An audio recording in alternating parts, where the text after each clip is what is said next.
All right, cue fake podcast music. Ba-da-ba-da-da-da. Da.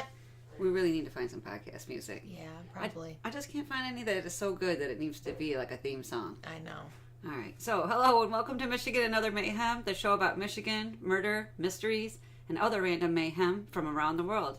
Your hosts are Allie. And Jenn. And what are you going to talk about today, Jenn? I am going to talk about Kelly Cochran, Kelly Cochran. who murdered her lover and husband. Nice. So and supposedly others. Ooh, but they know for sure the husband and boyfriend? Yeah. Okay. What are you going to talk about? I've got the Benton Harbor House of David. I kind of talked about them in the Michigan Triangle one. They're the second boat that flipped over that was found capsized. It's the one that the Coast Guard thinks there was no foul play, but everybody else does. And I didn't know we had a cult in Michigan. So once I heard about it, I had to look them up. Yeah. Crazy cults. Why don't you go first and I'll be like the palate cleanser. Okay. All right. Kelly Cochran was married to Jason Cochran and having an affair with a gentleman named Chris Regan. Okay, so married to who? Jason Cochran. Jason, but having an affair with Chris. Yep. Got it. In 2014, Chris Regan came up missing. The boyfriend. The boyfriend. Okay. The police investigated the disappearance, but were unable to solve the murder, so the case went cold. Okay. Where did he disappear from, did they say? Just one day he doesn't come to work or something? I can't remember. Okay, don't worry. No, I don't know how they knew he was missing. Okay. Most people it's work, that's why I was guessing, because that's the one place you consistently go. Yeah. And when you don't show up, they do get kind of... Yeah, I would think people would... Like, if you stop showing up at work, people would question. I would hope so. Yeah. You never know, though. Yeah. So, fast forward to 2016, Kelly's husband dies. Okay. That's Jason, right? Yep, okay. Jason. And it seemed to be because of an overdose. Oh, drug overdose? Yes. Okay. As the police investigated it, though, they determined it had actually been a murder. Ooh. So they start investigating his death, what happened to him. Kelly finally admits later in the investigation that both her and her husband, Jason, had made a pact to kill anyone who they had affairs with. Which I thought was crazy. Like, okay, I'm going to go over here and have an affair. Right. And you can too, and then we'll murder them. I always wonder, like, how do people like that find each other? Because that's like a real niche, kind of thing. That, yes, we're allowed to have affairs, but we have to murder them afterwards. Like, how do you find another person? I have no idea. And I don't even know how you, like, maybe over morning coffee. Yeah, bring that up. This. Like, yeah. So, by the way, if you want to have sex with other women, that's cool. Just know I'm going to murder that bitch later. It is said that she had Chris at their house, shot him, dismembered him, and then left his body parts in a wooded area. Oh, wow. Like just scattered or? Just scattered in a wooden area. And where is this that it's happening? Do we know what state that she does this in? That she kills Chris? Michigan. Oh, okay. She then later admits to being upset and turning around and killing her husband, Jason, by injecting him with a lethal dose of heroin and smothering him with a pillow. So she made this pact with her husband to kill anyone they have an affair with. Then she caught feelings. And then she got mad at her husband. Right? For the pact that they did together. Uh-huh. And killed him. If you find someone willing to make a death pact like that, maybe you guys are both crazy. Maybe you should watch that person who's willing to make a death pact with you. Yeah, I'm thinking so. Because ultimately they're going to murder you. Well, looking back, I'm sure that's what the husband thought. Like, oh shit, I should have known. And I'm thinking like, hey, now you're all alone. How are you going to find another person that you can make this pact with? Good. Yeah, see, because that's so hard to find. Yeah. A man like that. Yeah. In April 2017, Kelly was sentenced to what I believe was 65 years for her husband's murder. And then the following month in May, sentenced to life for the murder of Chris. Oh, okay. Some news stories about this case talked about how her neighbors believed she may have served parts of Chris to them during a barbecue she hosted. That's the boyfriend. Yes. that she served him what up. made them think that? Did they say? They did not say. They're like, one guy in Russia actually served humans that he killed to his neighbors, and he told them that it was kangaroo meat. That's why it was kind of like weird meat that they were unused to. I wonder if like humans are kind of gamey, and that's when they were like, yeah, we had some weird meat at her house. I was thinking maybe we just tasted like chicken. Oh yeah, it'd be better if we tasted like bacon. Yeah, bacon would be better. Yeah. The news story went on to say she supposedly admitted to murdering other unnamed people in other states, including Indiana, Tennessee, and Minnesota. There is actually a documentary of these 2 murders called Death North, which aired on Investigation Discovery in May of this year. Oh, wow. We'll put the link to the official page for the documentary in our show notes. Okay. Crazy woman. So, killed at least 2 men for sure. Possibly others. But she led the police to believe she has killed other people, Yeah. but wouldn't name them. And I'm thinking if you did, you should just say it. Your life in prison, Yeah. plus 65 years for... Well, so many Your serial husband. killers are like, oh yeah, I killed more people. And I always wonder, like, is it like bragging rights in jail? Like, yo, you only killed 30 people? I killed 45. Like, if you get bragging rights, like, you're the bigger boss if you kill more maybe people. you'll get more stuff from people. Cause And shake them down for their ho-hos and stuff. Yeah. Yeah. that's what I'm thinking. That's not a bad idea. That's crazy. Yeah. And the fact that she served them at a barbecue. Yeah, I wonder if that's real. You know, the neighbors believe she did. Wonder if it tasted like kangaroo meat. I have no idea. That's gross. It's disgusting. Okay, so I want to talk about the Benton Harbor House of David. It's a cult/commune in, surprise, Benton Harbor, Michigan. I know. You couldn't see that one coming, No, could you? I couldn't. All right. Would have never guessed. Yeah. Right? So it was established in March 1903. It was formerly the Israelite House of David. It was co-founded by Mary and Benjamin Purnell in, surprise, Benton Harbor, Michigan. Before moving to Michigan, they lived in Fostoria, Ohio with their 2 children, and people in their area didn't really view them kindly after one of their 2 kids died at age 16 at a fireworks factory. Due to their religious beliefs and not dealing with the dead, they forewent a funeral. So people were like kind of skeeved out that one of their kids died and there was no funeral. They actually, once she died, they didn't want anything to do with her. And in 1988, the Purnells joined an assembly known as the Visitation Movement after meeting a group of preachers. The preachers were followers of James Jezreel, I think it's pronounced. It's one of those ones where you try to find the pronunciation and it's really hard. Yeah. Yes. Who believed he was the 6th messenger, which is the prophet of God. The Visitation Movement believed that according to Revelations 10:7, the 7th messenger was due to arrive and restore the Garden of Eden, which is good. In March 1895, the Purnells announced that the spirit of Shiloh was bonded with them, so Ben became the 7th messenger of God. So, yeah, surprise! Right? We saw that coming. Yeah.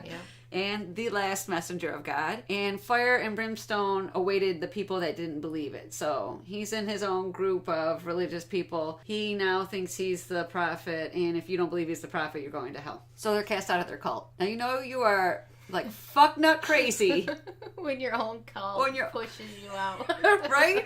When you're too crazy for a cult. No. So in March 1903, they established the Benton Harbor House of David. Colony had several hundred members to about 1,000 members. It's another one of those things where you look it up on the internet and they will just, I think they just make up numbers. You know, they're like, oh yeah, there was 800 people. No, there was 1,000. No, there was 600. So I'm just going to say several hundred to 1,000.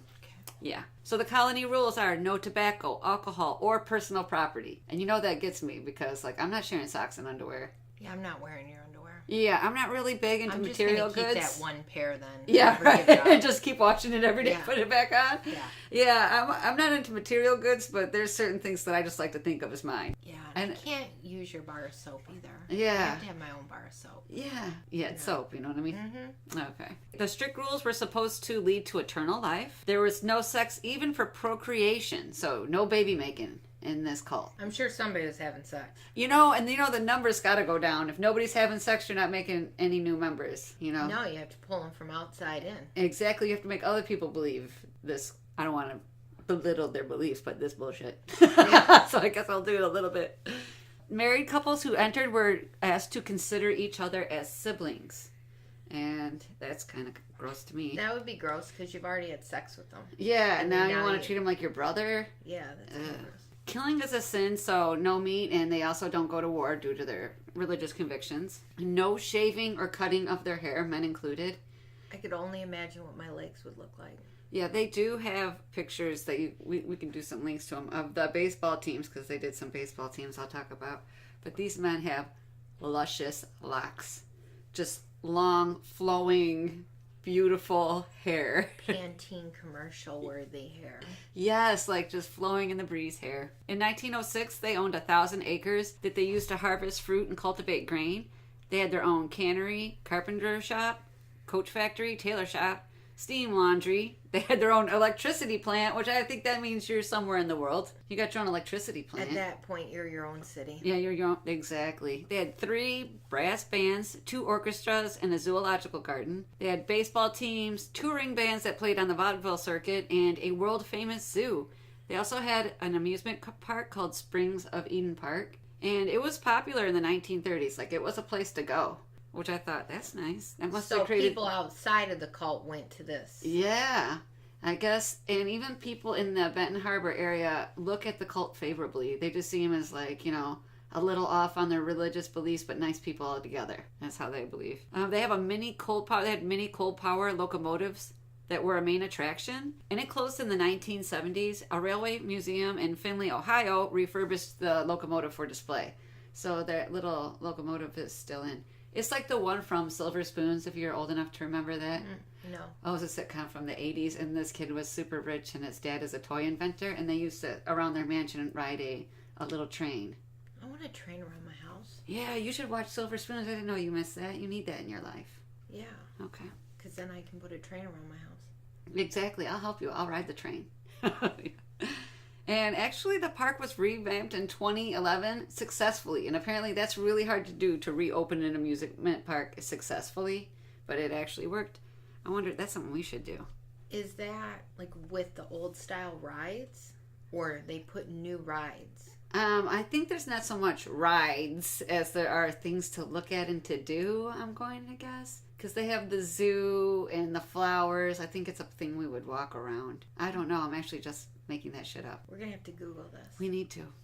In 1923 and 1927, formal charges of sex abuse were brought against Ben, the prophet. Of course. Somebody's having sex? Of course somebody's having sex. It's a cult. That's what they do. Something happens. And people look favorably on this. Yes, people still look favorably on these people. Never living in Benton Harbor. Right.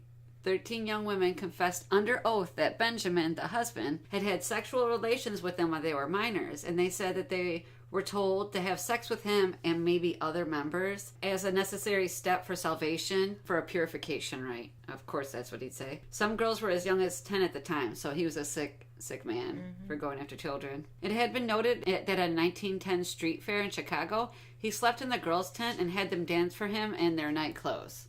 So his creeper-ass activity has been going on for a while. If that happened in 1910, and he was formally charged in 1923 and 1927, he'd been at it for a while. Somebody had to know. That's how I feel. The girls also told how they were forced into loveless marriages as teenagers to slow down investigations. You become basically like your husband's property. Authorities had been trying to reach him for a while, but he would often leave just as they arrived. In 1914, it was reported that he once hid in a vault behind a bear's den, because they have that zoo. I mean, that's how into hiding this man was as the cops arrived.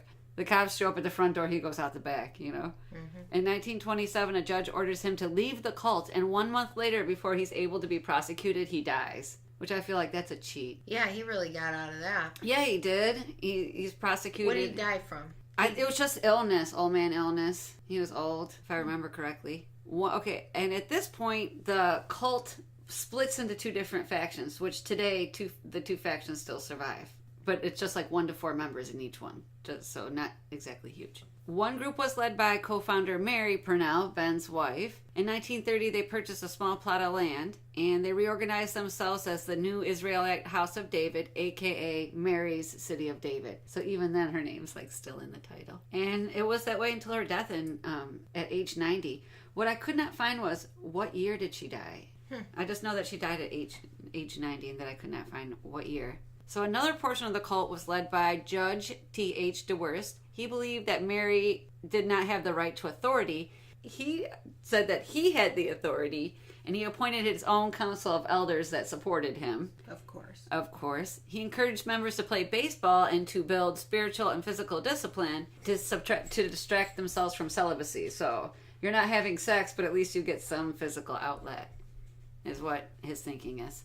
Before the factions split, they were playing competitive baseball as barnstorming teams that toured rural America from the 1920s to the 1950s. They used the opportunities to spread their gospel and make money. In the late 1920s, they hired pro baseball players to spice things up and were known to do tricks. They were the Harlem Globetrotters of baseball, so like trick baseball. They had a team of black players that they cleverly called the Black House of David.